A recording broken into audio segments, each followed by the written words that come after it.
Para mí este Stargate es el mejor de los tres, que si Terminator lo hubiera dirigido Tim Burton. Esta épica cautivadora es una mezcla de Terminator y El Caballero Verde, que guión y dibujo están a cargo de Liam Sharp, y es espectacular ambas cosas. Stargate es una historia de ciencia ficción de lucha entre magia y tecnología. Muy buenas. Volvemos con reseña de cómic sobre temática de las leyendas artúricas. Así que bienvenidos y bienvenidas a Punto y Cómic, Stargate, libro 1, El dragón y el jabalí. Segundo vídeo de cómic sobre los mitos artúricos. El primero lo dejaré por aquí. Fue sobre Crónicas de Excalibur. Maravilloso, súper recomendable. Pero hoy venimos a hablar de Stargate, de Liam Sharp. Os pongo por aquí para que lo veáis un poquito más de cerca.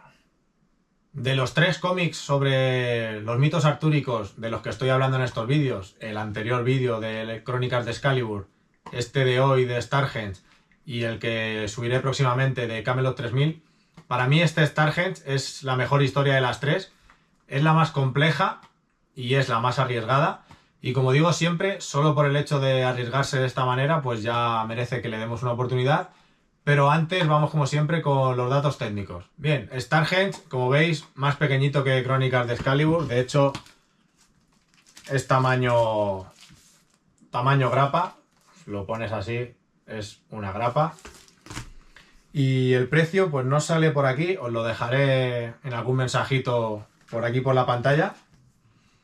Pero decir que en cuanto a guión, en cuanto a dibujo, a color y demás, esto prácticamente es un Juan Palomo de su autor, de Liam Sharp, que yo no lo conocía hasta este momento, pero he quedado tan maravillado de esta obra y de su dibujo, que recientemente hizo una portada para el Absolute Batman y no pude resistirme a comprarla y estoy esperando que me llegue. Decir de Sharp que ha trabajado anteriormente con Marvel y con DC, como puede ser en The Brave and the Bold y The Amazing Spider-Man. Y cuando digo que esto es un Juan Palomo, es que guión y dibujo están a cargo de Liam Sharp, y es espectacular ambas cosas, pero es que su hija ha participado en dibujos adicionales, se llama Matilda McCormack, y son unos dibujos, creo que aparecen al principio como si fuera el diario de una de las protagonistas, un dibujo así un poco más infantil, que la verdad que mola muchísimo. Y aparte, la mujer, Christina McCormack, ha participado junto con él en el logotipo. Y es que el dibujo, sobre todo, aparte de que hay dibujos adicionales, como comento, de su hija, el dibujo del propio Sharp no siempre es igual. O sea, dependiendo de lo que nos está contando, dependiendo de la narrativa de ese momento, hay un tipo de dibujo u otro, y todos son buenísimos. O sea, es que os estaré poniendo imágenes por aquí, pero es que es una auténtica maravilla. O sea, esto es una obra de arte, o sea, es un museo en tamaño grapa, digamos. Decir que esto, como el propio nombre indica, libro 1, se supone que va a ser una serie de varios libros. Esto termina en cliffhanger para continuar en el libro 2. No hay información al respecto de cuándo saldrá el libro 2 o si saldrá, pero por ejemplo en el Instagram de Liam Sharp hay una publicación reciente del 9 de marzo de este año, de 2026, donde la foto parece que es la portada de lo que será el libro 2. Entonces, yo creo que sí que continuará, y sería una pena que no lo hiciera, porque la verdad que es buenísimo en mi opinión, y a mí, como veis, pues me ha encantado. Algo que no me ha gustado, y que no sé realmente si es problema de la impresión, es que aparte, como dije, el dibujo es muy variado, y también es muy variado el tipo de viñetas, el tipo de bocadillos que se usa, el tipo de letra también usado en esos bocadillos. Y no sé si es problema de impresión, porque a veces aparece como difuminado, como si estuviera un poco borrado, no se hubiera impreso bien, o incluso a veces el color elegido en ese momento en la letra, el contraste con el fondo que tiene la viñeta o el bocadillo, pues no es muy fácil de leer, o no es muy cómodo, digamos. Entonces, como digo, no sé si es un problema de impresión o qué, pero sí que es algo que me he encontrado aquí en muy pocas viñetas. O sea, no es algo que esté repetido durante todas las páginas, pero que sí que en algunos momentos lo he visto y me ha costado leerlo. Y para empezar con el de qué va este Starhenge, voy a leeros una definición que aparece en la contraportada, que os estaré poniendo aquí en pantalla. Esta épica cautivadora es una mezcla de Terminator y El Caballero Verde, y sienta las bases de una saga original basada en las leyendas artúricas. Y es que esta definición es tal cual, o sea, del Caballero Verde, que ya hablé en el vídeo de Crónicas de Excalibur, es una peli que está en Amazon Prime. De hecho, en cuanto a los mitos artúricos, creo que es la más reciente que tenemos. A mí me gustó muchísimo.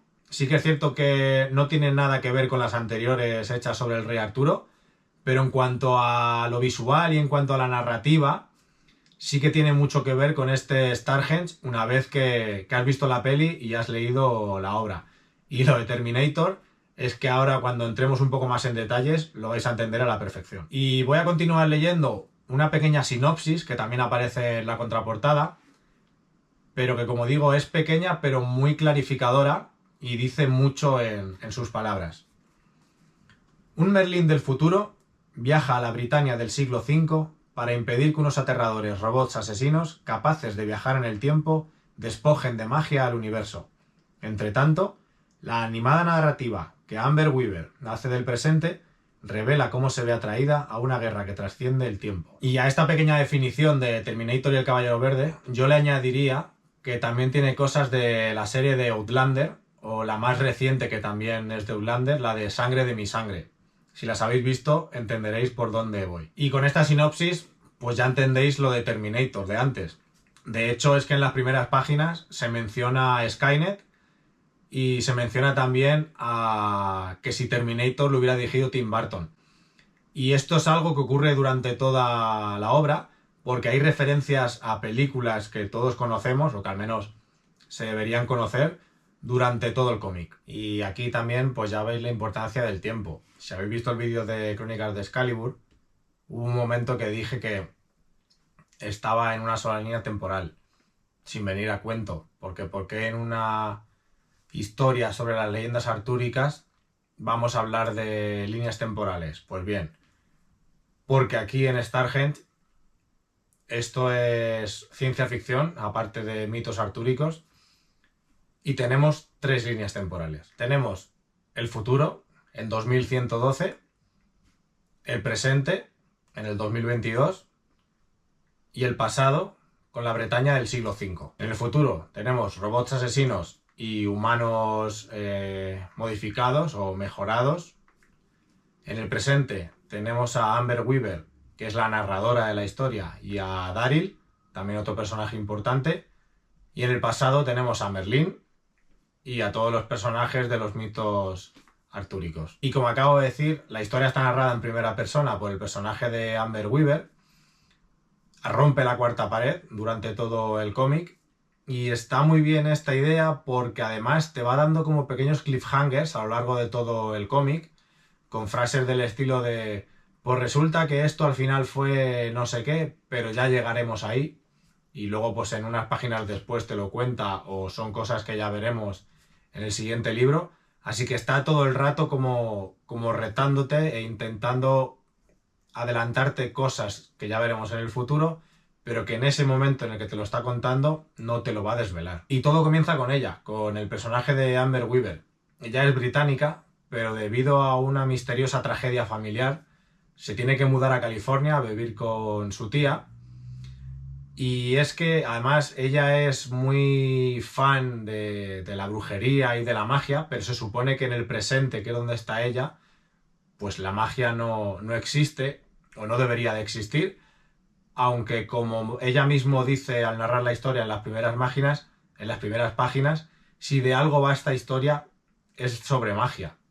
Y es que al final esto es una búsqueda de la magia, porque como dije antes, los robots asesinos del futuro pues quieren erradicar a lo que queda de los humanos y lo que queda de la magia. Entonces por ahí empieza la trama en el presente. En el futuro tenemos a una reina que vive en el espacio o en planos en el espacio, porque hablan de altiplano y de hiperaltiplano, así conceptos de ese estilo. Pues bien, esta reina ya ha mandado anteriormente al pasado a varios súbditos o varios guerreros a sus órdenes a buscar la magia, pero ninguno de ellos ha vuelto.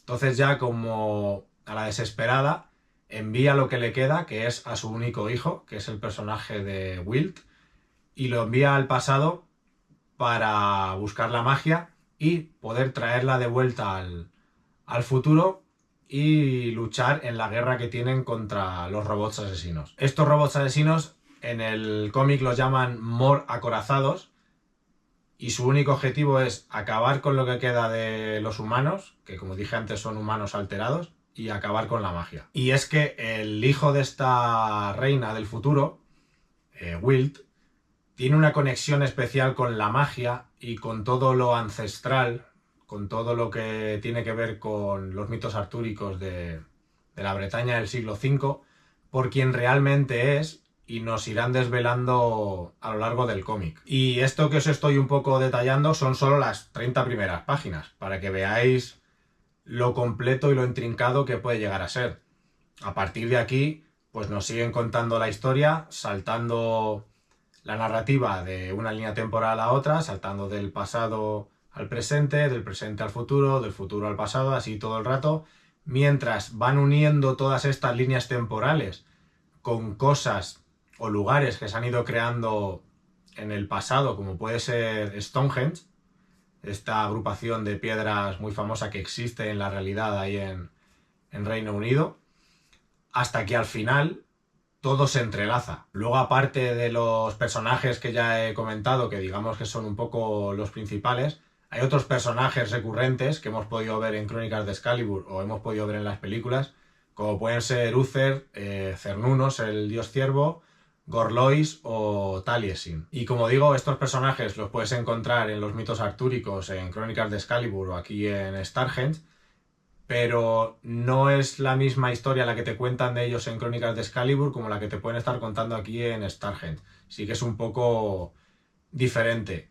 Lo que sí que es un poco más el denominador común es que Merlín es el hilo conductor y es el que está siempre moviendo los hilos para llegar a cumplir esa profecía que él tiene en mente y todo lo que tiene que hacer para que se pueda llegar hasta ese momento que él ha visto del futuro. Y como dije al principio, esto es el primer libro de unos cuantos, no sabemos al final el total de libros que contendrá esta historia de Stonehenge, pero el final de este termina con un encuentro que al final es un reencuentro en realidad. Si lo leéis entenderéis por qué lo digo, y te deja pues eso, preparado para continuar la historia en un segundo libro. Y para terminar, si tuviera que definir qué es Stonehenge en una frase, si Crónicas de Excalibur se podía definir con una historia de lucha entre magia y religión,